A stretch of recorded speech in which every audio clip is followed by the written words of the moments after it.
जनाब हुजूर हज़रत मौलाना सैयद शाह मोहम्मद आयतुल्लाह कादरी सज्जादा नशीन खानकाह मुजीबिया फुलवारी शरीफ पटना उन सज्जादा नशीनों बल्कि उन नई नस्ल के सज्जादा नशीनों में से हैं जो सिर्फ बोरिया नशी नहीं है, गोशा नशी नहीं है, बल्कि वो मैदान कारज़ार के जंगजू भी हैं और इल्म फ़न में खासी महारत रखते हैं। मौलाना शाह आयतुल्लाह साहब मुजीबी कादरी की पिछली किताबें भी नाकाबिल फरामोश हैं, तहक़ीक़ी नुक्ते नज़र से, अदबी नुक्ते नज़र से, और जो वो अपनी किताबों में अपने इल्मी मज़ामीन में जो बहूस उठाते हैं उसका हक़ अदा करते हैं।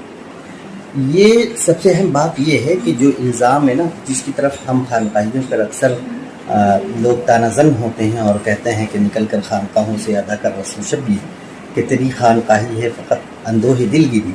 तो मैं समझता हूँ कि पूरी खानकाहियत बल्कि पूरी खानकाहियत की नुमाइंदगी अकेले वो बंदा कर रहा है जो अपने घर से तो नहीं निकल सकता, अपनी खानकाह से नहीं निकल सकता, लेकिन हिंदुस्तान और हिंदुस्तानी मुसलमानों के हालात पर बहुत गहरी और पैनी नज़र वो रखता है और बर वक्त वो अपना रद्द अमल पेश करता है।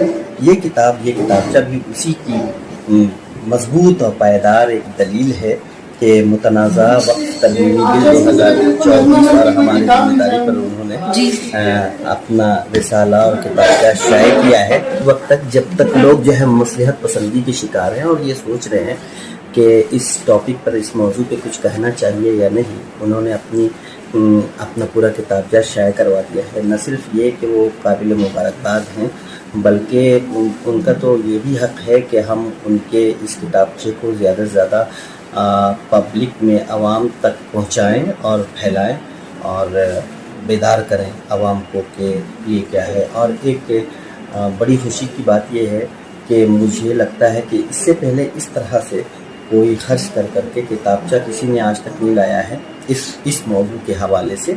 हाँ ठीक है, लोगों के मज़ामीन और आर्टिकल्स वगैरह अखबार में छपे हैं, लेकिन इस तरह का किताबचा पहली मरतबा मेरे हाथ में आया है। मैं मसरत से शादकाम हो रहा हूँ और मैं मुबारकबाद पेश करता हूँ शाह साहब की खिदमत में और उस खानकाह की खिदमत में जिस के सज्जादा नशीन इतने अवेयर और बेदार हैं, जो मासिर हालात से बहुत अच्छी तरह वाकिफ़ हैं और आवाम को बेदार रखना चाहते हैं और हक़ और इंसाफ की बात करते हैं। शाह साहब जिस टॉपिक को, जिस मौजू को भी उठाते हैं उसका हमेशा हक़ अदा करने की कोशिश करते हैं, तहक़ीक़ी सतह पर, इल्मी सतह पर और ज़बान और उसलूब की सतह पर और बयान की सतह पर। मैंने ये हमेशा देखा है, खा वो उनकी किताब मौलाए कायनात हो या हज़रत उमर बिन अब्दुल अज़ीज़ वाली किताब हो, बहुत तफसीली, बहुत तहक़ीक़ी, बहुत मक़सूद और मुफ़स्सल किताब है। और इसी तरीके से जिस भी मौजू पर खा वो इंटरव्यू ही देते हैं तब भी मौजू का हक़ अदा करने की कोशिश करते हैं और कोशिश करते हैं शाह साहब कि तहक़ीक़ी बात की जाए। हवा हवाई और उड़ाई वाली बात नहीं करते हैं वो।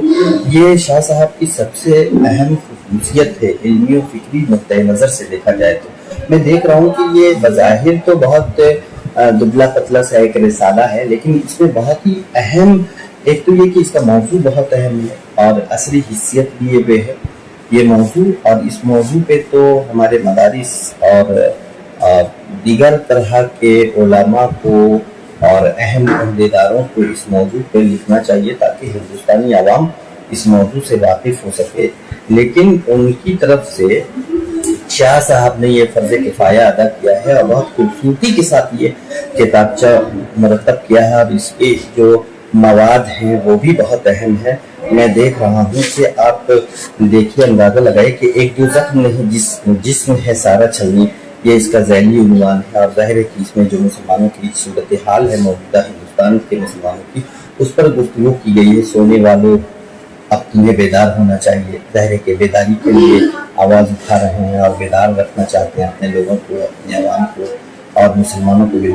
और फिर ये कि रसूल अकरम सल्लल्लाहु अलैहि वसल्लम को उसवा हसना, उसवा मुबारका ज़ाहिर है कि हम सब मुसलमानों के लिए बहुत ही अहम है। उसकी याद दहानी और उसका जिक्र بہت ضروری ہے، اس میں بھی کیا گیا ہے۔ آزاد ہندوستان میں اوقاف کی جو صورتحال ہے اس پر انہوں نے بہت کھل کر کے کسی بھی مصلحت پسندی کا شکار نہ ہو کر کے اظہار خیال کیا ہے شاہ صاحب نے۔ اور شاہ صاحب کی خصوصیت یہ ہے کہ شاہ صاحب ان کی عبارت کارائی یا ان کا جو متن ہوتا ہے وہ ان پہ مردہ نہیں کہہ سکتے ہم، چونکہ شاہ صاحب کو نہ صرف یہ کہ علمی اور فکری اور تحقیقی ذوق ہے بلکہ ادبی ذوق بھی خاصا رچا ہوا ہے، رکھا ہوا ہے ان کا۔ اس لیے ان کی جب تحریر ہم پڑھتے ہیں تو بہت خوبصورتی کے ساتھ وہ اپنے موضوع پر یا متعین کردہ موضوعات پر اظہار خیال کرتے ہیں۔ آپ دیکھیں کہ اس میں ایک ذیلی عنوان ہے اجتماعی جدوجہد کی ضرورت۔ ظاہر ہے کہ وقف ترمیمی بل کے حوالے سے جو مسالک کے اعتبار سے، مکاتب فکر کے اعتبار سے اور مدارس اسلامیہ کے الگ الگ ڈھانچے کے طور پر اگر ہم کوشش کرتے ہیں تو ہماری کوشش نہ صرف یہ کہ ناپائیدار ہوگی بلکہ ناکام بھی ہوگی۔ اس لیے شاہ صاحب نے جو وقت اور حالات کو پیش نظر رکھ کر کے جو فیصلے لیے ہیں، جو فیصلے کیے ہیں یا جو مشورے دیے ہیں وہ بہت ہی اہم ہیں۔ اس میں میں نے دیکھا اس کتاب میں سارے جو ذیلی عناوین ہیں بہت ہی ایک اویئر دماغ، اویئر مائنڈ کے تحت لکھا گیا ہے۔ اور وقت کا نظام، مسلمانوں کی انفرادیت، وقف ایک دائمی صدقہ، وقف قوانین ایک نظر میں، ظاہر ہے کہ وقف کے قوانین پر بھی انہوں نے نظر ڈالی ہے۔ موجودہ حکومت کی بدنیتی، ایک تو یہ کہ علماء جب بھی ہوتا ہے نا تو ایک یک طرفہ دیکھتے ہیں، بالکل اس طریقے سے جیسے ایک گھوڑا جس کو اونٹ لگا دیا جائے وہ صرف اس کو سامنے کا راستہ دکھتا ہے، اسی طریقے سے ہمارے اس زمانے کے علماء باتیں کرتے ہیں کہ صرف وہ اپنا جو شرعی نقطہ نظر ہے وہ پیش کرتے ہیں۔ لیکن شاہ صاحب کی خصوصیت یہ ہے کہ شاہ صاحب انڈین قوانین کی بات کرتے ہیں، معاصر زمانے کی بات کرتے ہیں اور مسلمانوں کے فلاح اور بہبود کی بات کرتے ہیں۔ صرف ایک طرف نہیں دیکھتے بلکہ وہ چہار طرفہ اپنی نظر دوڑاتے ہیں اور ایک بیدار مغز عالم دین، اصلی حیثیت رکھنے والے دانشور کے طور پر وہ لکھتے ہیں۔ اور اسلوب کی سطح پر، اسلوب میں جو نیاپن اور حیثیت اور جو جذب درون اور سوز دل ہے وہ اپنی جگہ پر مسلم ہے۔ شاہ صاحب کی اس کامیابی، بلکہ اس تحریری کامیابی اور قلم کی کامیابی پر میں نہ صرف یہ کہ مبارکباد پیش کرتا ہوں بلکہ یہ بھی اظہار خیال کرنا چاہتا ہوں کہ خانقاہ مجیبیہ کے بزرگوں اور اسلاف کے طریقے پر بھی شاہ صاحب چل رہے ہیں۔ خانقاہ مجیبیہ ہمیشہ ہر زمانے میں اویئر رہی ہے، بیدار رہی ہے، اور وہاں گوشہ نشینی کے باوجود جو بیداری ہے نا وہ بہت ساری جگہوں پر گوشہ نشینی نہ ہونے کے باوجود وہ اس بیداری کا عشر عشیر بھی نہیں پایا جاتا ہے۔